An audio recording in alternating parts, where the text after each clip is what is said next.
दोस्तों आज की यह वीडियो थोड़ी लंबी हो सकती है, लेकिन आप लोगों को कुछ ऐसी इंटरव्यू से रिलेटेड जानकारी दे देगी जो आप लोग इंटरव्यू में मिस कर देते हैं। तो जो लोग चैनल पर नए हैं वो चैनल को सब्सक्राइब कर लें और वीडियो को लाइक कर लें। इंटरव्यू, अगर हम प्राइवेट कंपनी के लिहाज से बात करें तो यह बहुत इम्पोर्टेंट हो जाता है। बिना इंटरव्यू पास किए हम कोई भी जॉब नहीं पा सकते हैं और ना ही जॉब चेंज कर सकते हैं। तो इस वीडियो में हम यही जानेंगे कि इंटरव्यू कैसा होता है और क्या क्या पूछा जाता है। देखिए, इंटरव्यू बहुत तरह से होते हैं। कई बार टेलीफोनिक इंटरव्यू होता है जिसमें जिसमें दूर की कंपनियां पहले आपकी कैपेसिटी को जानने के लिए आपसे फ़ोन पर या ऑनलाइन आपका इंटरव्यू लेती है। उसमें अगर उसको लगा कि आप उस पोस्ट के लायक हैं तो फिर वो आपको फेस टू फेस इंटरव्यू के लिए कंपनी में या कोई ऑफिस में बुलाती है। दूसरा, जब हम इंटरव्यू देने कंपनी में जाते हैं तो कई बार उस पोस्ट के लिए 2 या 3 लोग आते हैं या कई बार 10 से ज़्यादा लोग पहुंच जाते हैं। जाने के बाद आपको रिसेप्शन पर बैठाया जाता है, फिर एचआर के लोग आकर आपका रिज्यूम लेकर जाएंगे। फिर थोड़ी देर बाद आपको एक रूम में बुलाया जाएगा जहां आपको एचआर और जिस डिपार्टमेंट के जॉब के लिए गए हैं उसका मैनेजर या एचओडी मिलेगा। अगर आप जापानीज कंपनी में जाते हैं तो कई बार जापानीज भी मौजूद रहते हैं। उसके बाद आपका इंटरव्यू लिया जाता है। यहाँ पर आपसे कुछ अहम सवाल पूछे जाते हैं, जिसमें पहला है इंट्रोडक्शन या tell me about yourself. तो इसका आंसर कई बार लोग सिंपल सा नाम पता बताकर छोड़ देते हैं। ऐसा नहीं करना है। आपको सबसे पहले अपना पर्सनल इंट्रोडक्शन देना है, जिसमें अपने बारे में, कहाँ से हो, कहाँ रहते हो इत्यादि बताना है। उसके बाद प्रोफेशनल बैकग्राउंड के बारे में बताना है, जिसमें अगर आप कुछ नहीं बताना पड़ेगा, लेकिन अगर आप एक्सपीरियंस हैं तो आपको अपनी पास्ट कंपनी का एक्सपीरियंस, पोस्ट, कितना टाइम दिया आपने उस कंपनी में इत्यादि बताना पड़ेगा। उसके बाद के स्किल और एक्सपीरियंस के बारे में बताना है। इसमें आपको पोजीशन के साथ साथ किस चीज़ में आपकी पकड़ ज़्यादा है वो बताना पड़ेगा। उसके बाद आपको आपके अचीवमेंट के बारे में बताना पड़ेगा, जिसमें आपने अपनी पास्ट कंपनी में क्या क्या अच्छे काम किए थे जिसके लिए आपको सम्मानित किया गया है, वो सब चीज़ें बतानी पड़ेगी।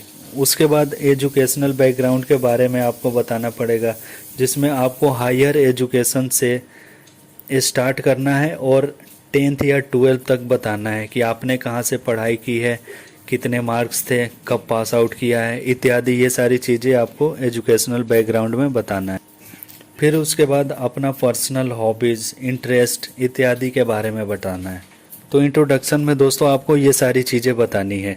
इसके सीक्वेंस मैंने जो अभी बताया उसमें ऊपर नीचे हो सकता है, कोई बात नहीं है। अब चलते हैं दूसरे क्वेश्चन की ओर। तो इंट्रोडक्शन के बाद इंटरव्यूअर आपसे आपके जॉब रिस्पॉन्सिबिलिटी के बारे में पूछेगा। जॉब रिस्पॉन्सिबिलिटी का मतलब है आप क्या करते हो, आपके डेली का वर्क क्या है, आपका डेली का ड्यूटी क्या है। जैसे आप अगर एसक्यूए देखते हैं, सप्लायर क्वालिटी एश्योरेंस, तो वहाँ आपकी क्या रिस्पॉन्सिबिलिटी है।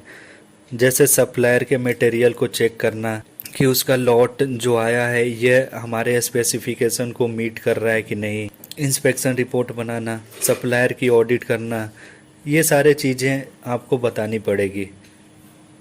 Number 3, questions from resume.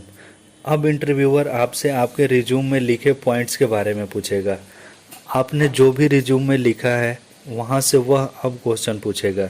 इसलिए रिज्यूम में आप लोग वही चीज़ें लिखें जो आप जानते हैं। कई बार आपको वो सब चीज़ें बोर्ड पर भी जाकर एक्सप्लेन करना पड़ेगा। इंटरव्यू का मेन पार्ट यही होता है, जहाँ से इंटरव्यूअर को लगता है कि यह बंदा इस पोस्ट के कैपेबल है कि नहीं है।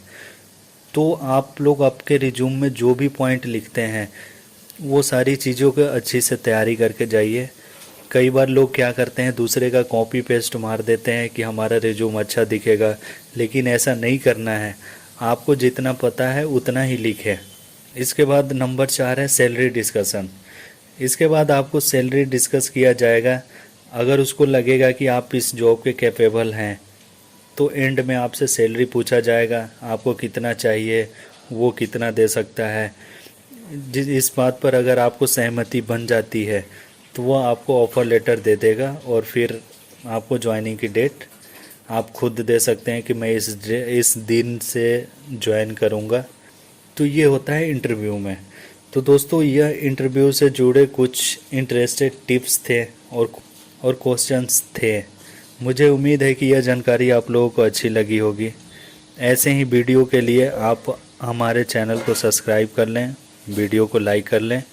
धन्यवाद।